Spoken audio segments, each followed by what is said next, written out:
We are now on Daf Chav Zayin Amud Beis, and we are learning a very, very famous and fundamental sugya, whether the Torah recognizes Simonim or it was the Takanas Chachamim. And the Gemara asks, "My nafkamina?" There's a tremendous nafkamina between the two. La dure get isha b'simonim. Right? She says, "I lost the get. I could get married because the get you found is mine. It was given to me by the husband, and I can prove that it's my get by the fact that I have a distinguishing mark on the get. We could return it if the Torah recognizes the validity of Simon. The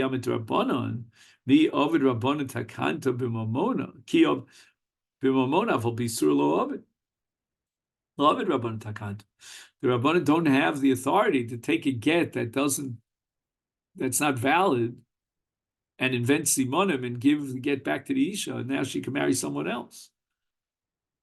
Tashma, let's learn it from the Mishnah. Es af hasimla. Hoysa b'chlal kol elu. It says Hashem tov v'menu. So why did the Torah specify simlakish eleha? Ma simla v'lo melcha ma simla v'uched sheish v'o simon yesh tov v'mchayv la'achar. The kol dover sheish v'o simon yesh tov v'mchayv la'achar is. So it's clear that the Torah is coming to tell you that you return an object with simonim. Simonim doraisa. Tana tovim etzrichle simonim not kidinas. But no, we're going to learn the Mishnah in a different way. The Mishnah wanted to teach us yeshlo tovim to the exclusion of hefker. Like, for example, we discussed the case of glolim. But it mentioned simonim kidi. Kidi means like by the by. You know, incidentally, but it's not really what the Torah is teaching me. Toshma chamar b'simoni. We're going to return the donkey based on the simonim that you give on the saddle. So you see that simonim milsa doraisa. Ema bi'edei ukov. Maybe what the Torah is teaching me in chamar is that if witnesses testify that they recognize the saddle and they know who owns the saddle, then although simonim are d'Rabbanan, but edim are d'Oraisa, and the Torah relies on two edim, and the witnesses recognize the saddle itself. They're not basing themselves on simonim. They look at the saddle and they see the entire saddle and they know whose saddle it is. Toshma v'hayim chad rosh achicha. Also, what was the Torah telling me until somebody comes? Nobody's coming to demand return of their lost object, and you're going to return it? That doesn't make any sense. Ella darsheu im rabbi hu imenu rabbi. But rather, don't give back the Aveda to the first guy that knocks on your door and says, I lost it. Check him out, investigate him, and see if he's a Rama or not. My love, how would you testify? How do you know? What are you going to take some sort of an expert witness to go through his records and see if he was guilty of any crime? How is somebody going to be chayav in the midst of Hashavas Aveda and have to do a thorough checkup of this person who's coming to claim the Aveda? So what's Adrosha Chis and Tarshei Shloyei Rama? It's got to be Simonim. So you see that Simonim are Doraisa. The Gemara rejects this as well. Lo bi'edin.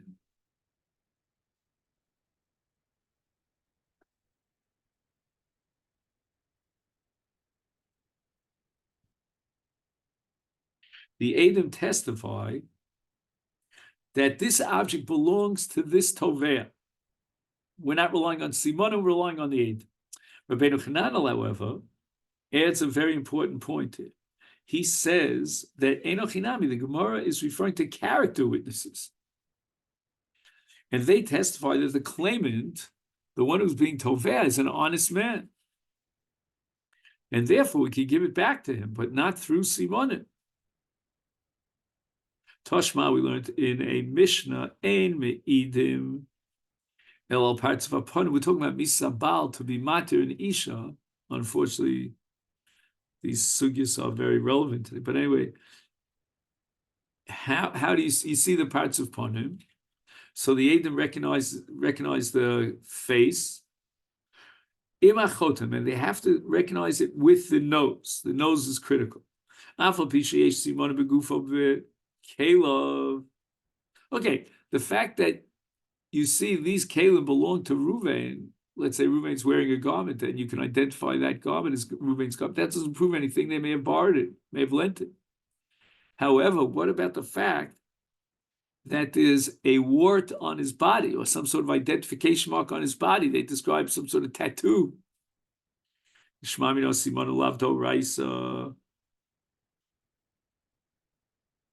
How do you see here that Simonim Lavdo Raisa? By the very fact that Afal Pisheshel Simonim Begufo Bekalov, and yet we don't rely on those Simonim. You see, Simonim is the Rabbanan, therefore can't suffice to be Matur Neshesish. Amri the Gemara rejects this and says Gufo de Orach for goods. He's not really giving an identification mark on the body. You know, he has a scar here, a wart here, but rather he's telling you how tall he was, how short he was. And the truth is, there are many tall people, there are many short people, there are many medium-sized people. So that doesn't prove anything. Well, Caleb, Chayshin L'Sheila, that's going to be a gigantic sugya. Do we assume that a person's wearing someone else's garment that he received and he borrowed? And the Gemara asks the following question: maybe I lent you my horse.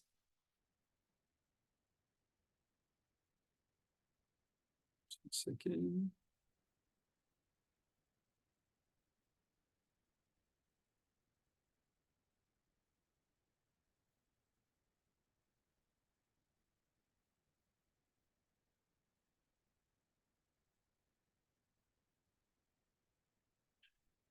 I lent you my saddle, he says.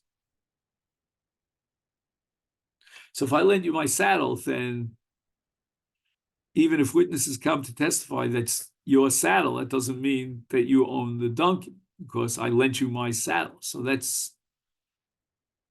the Adam can testify it's my saddle, but I lent it to you and you're using your horse. So you're using your horse, my saddle. And the answer is Amri, how do you return a donkey based on the simonim of the ukaf? That's because ukaf lo she'uli inshi uchfal.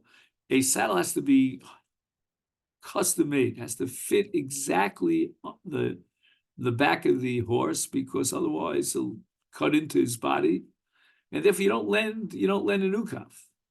You know, every ukaf is a different style, different size. It's custom made.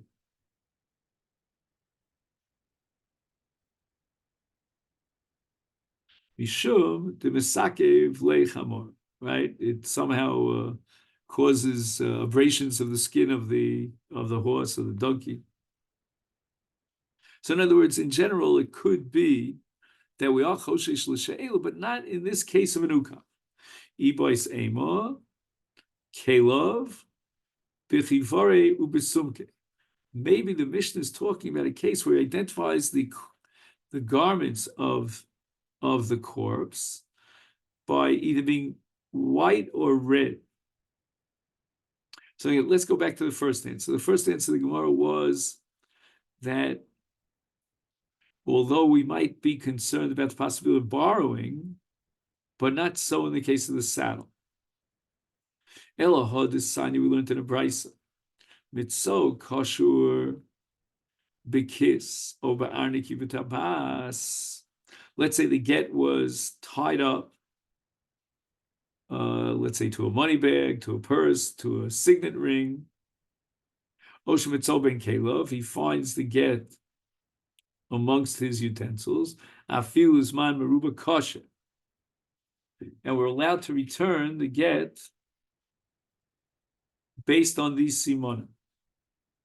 Isal kedait chayshim l'she'ela ki matzo kosher b'kis amai kosher nechlish l'she'ela. All right, so it was tied up to a money bag, but maybe it was borrowed.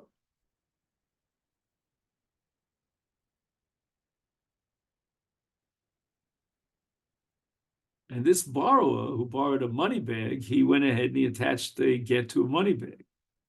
A little bit strange, but Amri, our answer is Kisvi Arniki Tabas Lo Mishali. The three things a person doesn't lend. He doesn't lend his kiss. He doesn't lend his Arniki. And he doesn't lend his tabas. Kiss. Why doesn't he lend out his kiss, his money bag? And why does he lend out his arniki, a purse? Dimisamni, because of superstition.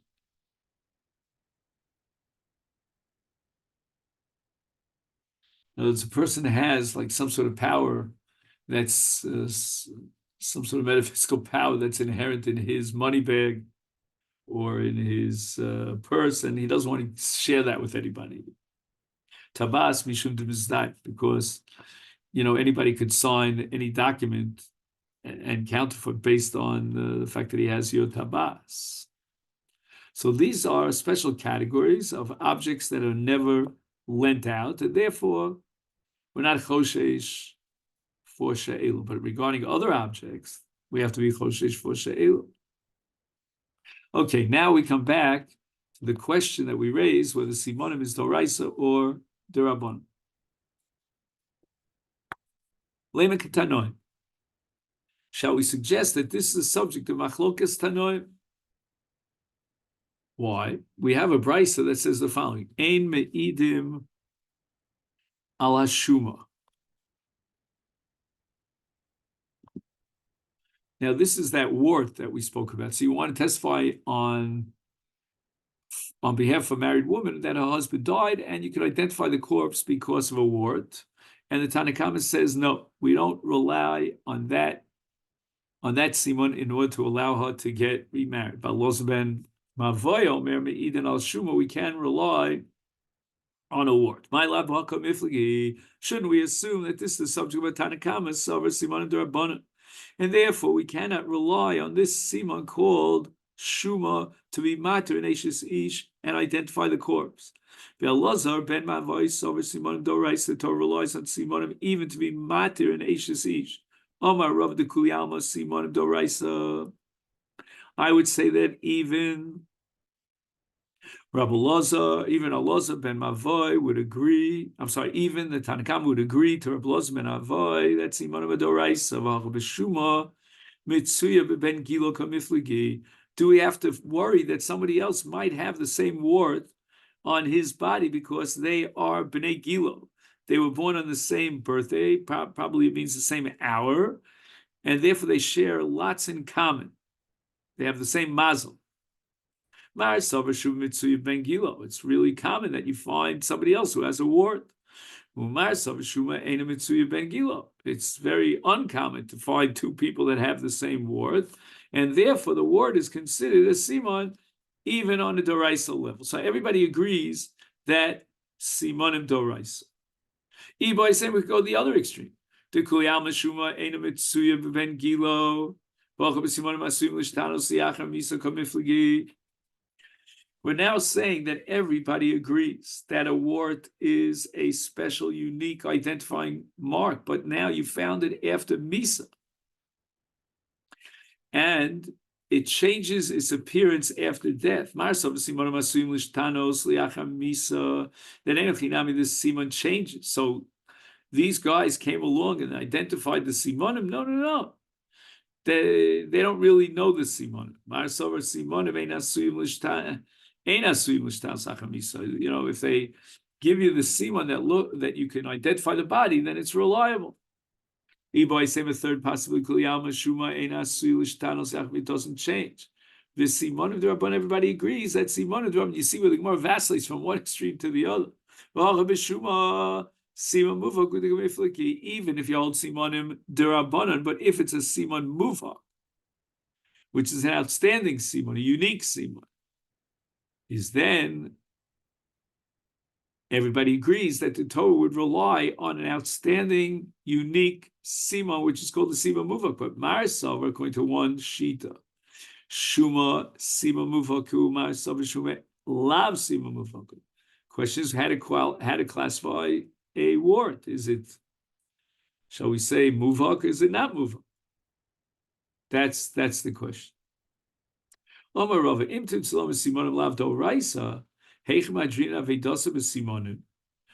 Very strange. If the Torah didn't recognize simonim, why did the Rabbanan recognize simonim and allow you to return an aveda based on simonim? Maybe somebody else lost it, and the Torah doesn't rely on the fact that you gave the simonim. And the Gemara answers, the nichal elamotzi aveda dineheder b'simonim kiechi ki hechi dechi of the leiludi deinamim nadrina le b'simonim.